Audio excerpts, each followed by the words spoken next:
All right, everyone, buckle up. It's time for another deep dive. This week, we're going deep into the 49ers and Buccaneers matchup. Should be a good one. Definitely. And we've got this awesome, seriously in-depth, 1,500-word analysis to break down. By the end of this, you'll be dropping knowledge bombs on your friends all game long. Ooh, what jumps out right away is that it's more than just two good teams going head-to-head. You're totally right. It's like two completely different philosophies of how to win in the NFC. I like that. You hit the nail on the head. The analysis frames it as, okay, you've got the 49ers, all about strategy and discipline, right? Versus the Buccaneers, known for those explosive plays, that veteran leadership. And that's what makes it so interesting, right? Because you look back, both of these teams, they've had playoff success recently. Yeah. So this isn't just like any regular season game. This has implications. Playoff seeding, maybe even home field advantage down the line, all on the line here. Okay, let's get into it. So the 49ers, they're having an amazing season. Yeah. Win after win. The analysis really highlights their balance, right? Yeah. Offense, defense, they're just so effective. Very consistent. Right? Not always the flashiest team. Yeah. But they get it done. What really stood out to you about how they've played so far? Well, for me, it's their commitment to controlling the clock. That time of possession battle. They are good at that. You look at the stats, league leaders consistently. It's impressive. And it's not just pounding the rock every play. No. It's that mix. The strong run game sets up those play-action passes, keep the defense guessing. And they wear teams down. And they pulled out some close ones against some really good teams, too. It shows they can handle pressure. I'm thinking of that Rams game. Oh, yeah. Down to the wire. Marching down the field the last 2 minutes. Perfectly executed. Like it was scripted, Yeah. To win those close games, you got to have the coaching, the discipline. That whole team mentality has got to be there. Now, the Buccaneers, bit of a different story. They've had some awesome moments, no doubt. Oh, yeah. But they've also been inconsistent. A little bit up and down. Yeah. And the analysis points to their reliance on those big plays. Yeah.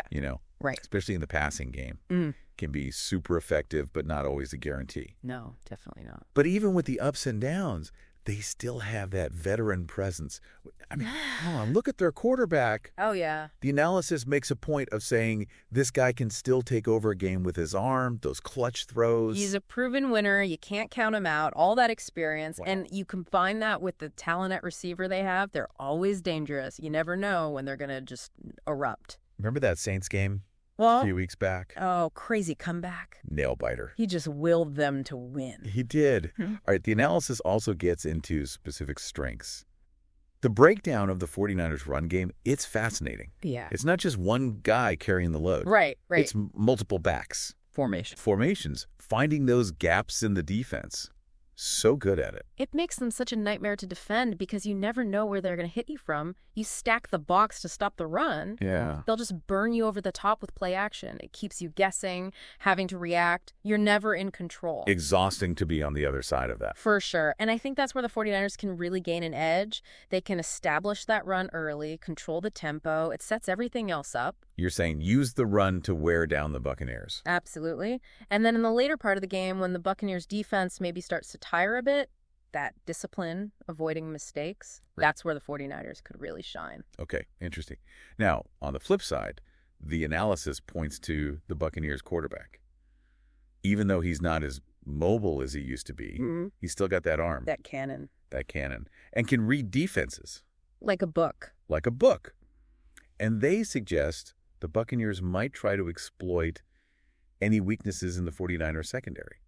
Well, they've got the weapons to do it, that's for sure. They do. Super talented receivers, create those mismatches, even against really good defensive backs. And I think this is where it could turn into a chess match. Oh. The Buccaneers try to isolate their guys one-on-one, get that advantage. But then the 49ers disguising coverages, making it hard to read where they're going to be. Ooh, I like that. It's going to be fun to watch who wins that battle. Yeah. But before we get too deep into that, let's zoom back out a little bit.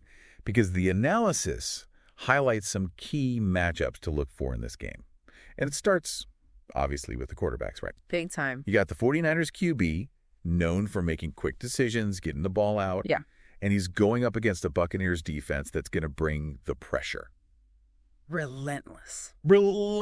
That's the matchup I'm most excited for, I think. Yeah. Because that 49ers QB, he is efficient, he is quick. Yeah. But if the Bucs can disrupt him, get him moving out of that pocket, that throws a wrench into the whole plan. That's interesting, yeah. Strength versus strength. I like it. Yeah. And then you've got the Buccaneers quarterback, as we've said, master at finding those little cracks in the defense. Yeah.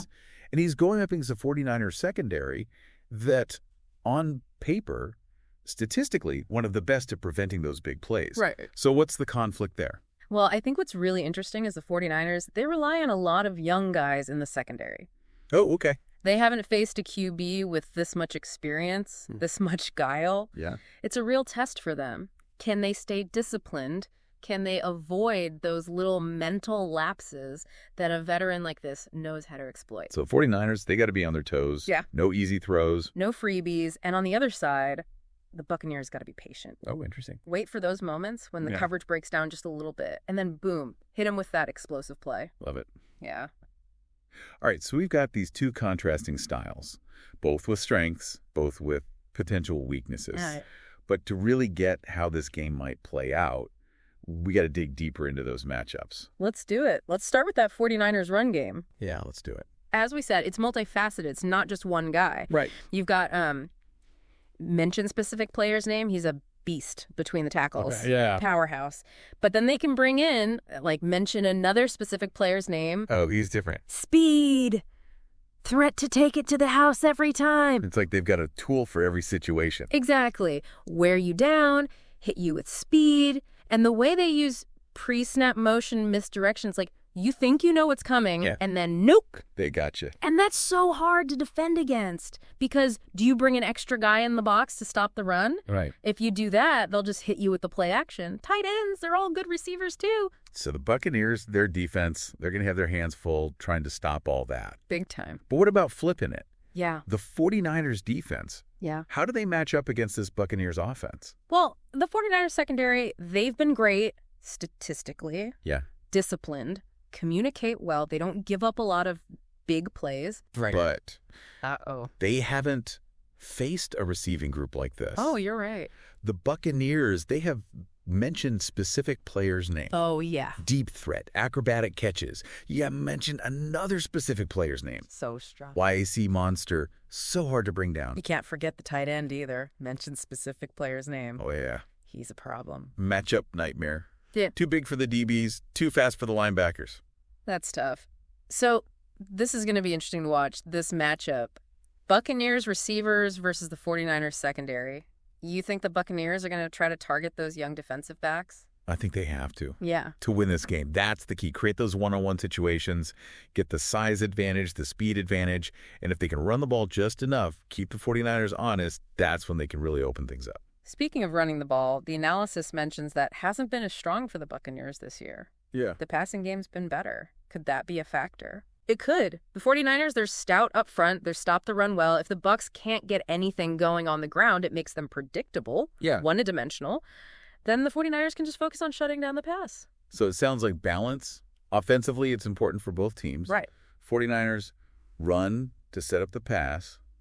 Buccaneers, just enough of a running threat to make the 49ers respect it. Exactly. And that's what makes it so fun, right? These contrasting styles, each team trying to find those little advantages. The analysis also talked about special teams and coaching as X factors. What do they mean by that? Well, special teams, they can always change a game, especially a close one like we think this is going to be. Oh, totally. Field position is huge. A big return, a blocked kick changes the whole momentum. Right. Both teams got good kickers, but the Buccaneers have struggled a little bit punting the ball. If the 49ers can pin them deep, that puts a lot of pressure on their offense. Interesting. And what about the coaching? Well, you've got the 49ers coach. He's all about the details, in-game adjustments, not afraid to get a little creative, try some things.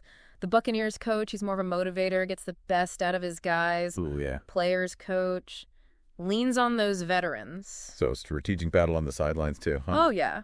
And I think who adjusts better throughout the game that might decide who wins, like a chess match. Every move matters. Exactly. One move leads to the next. Okay, we've covered a lot. We have. 49ers, their balanced attack. Buccaneers, the big plays, key matchups. But what about those intangibles? The momentum of the game, home field advantage, that kind of stuff. How do you factor that in? It's hard to measure those things, but you can't ignore them. No? Home field advantage is always a thing. The Bucs fans are loud, but 49ers are resilient. They've won on the road before. And momentum. Like one big play early on, can that really change the whole feel of a game? 100%. Right. It can energize a team. Big touchdown pass, a key defensive stop. It's a mental edge. Football, it's a game of inches, sure, but it's also a game of emotion. Yeah. The team that stays calm, doesn't make those mental mistakes when the pressure's on, that's the team that usually wins. So many layers to this one. It really is. It's not just about who has the better players on paper. It's the coaching. It's those big moments, the energy shifting. You said it. And that's what's so great about football. The strategy, super interesting, but it's the human element, that execution, the grit, the passion. That's what makes it special. All right, so our listener right now, they're getting ready for this game, maybe putting together their watch party spread. Yeah, getting the snacks ready. What's the one thing, the biggest takeaway from all this that they should keep in mind? Watch the adjustments. Okay. How does each coach react to what the other team is doing? I like that. Do they stick to the plan or do they adapt? That back and forth, it tells you a lot about how they think, how their team handles pressure. It's like watching two chess masters go at it on the field. And for our listener, that just adds another layer of excitement, right?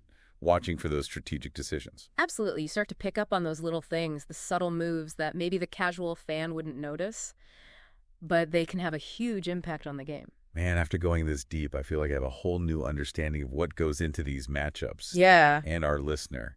They're going to be dropping some serious knowledge on their friends. MVP of the watch party. But more importantly, I think they'll be watching the game with a different set of eyes, seeing those strategies play out. Okay, last question.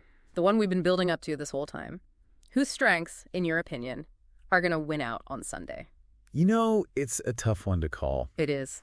Both teams have such clear identities, and they win in different ways. But I'll say this. Watch which team can impose their will on the other. Ooh. If 49ers control the clock, play clean. Tough to beat. But if the Bucs can hit those big plays, get the 49ers out of their rhythm, they could definitely pull off the upset. I love that. Impose their will. It's not just about the talent. It's that mental edge, that refusal to give in. Yep. Great note to end on. I think so, too. And for our listener, keep that in mind as you're watching. Who is dictating the pace of the game? Who's forcing the other team to react? That's where the real battle is happening. All right, to wrap this whole thing up. Yeah. The 49ers and their discipline. Yeah. Buccaneers and their explosive potential. Key matchups. The coaching battle. Man, I am so pumped for this game now. Me too. Can't wait. And for you, our listeners, you're gathering with your friends, your family, to watch this NFC clash.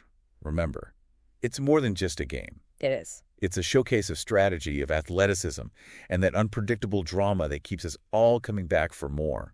Enjoy the game.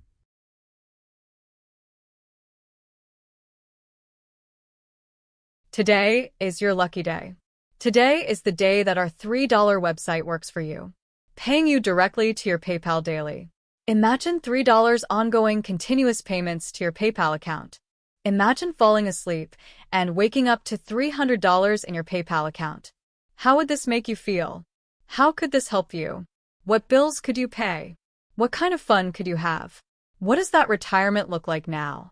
All for a one-time payment of $3. This website is DFY done for you, fully built and completely hosted, and never stops collecting payments for you. You have spent $3 on coffee on a regular, but that coffee won't help you create multiple streams of income. Click the link below.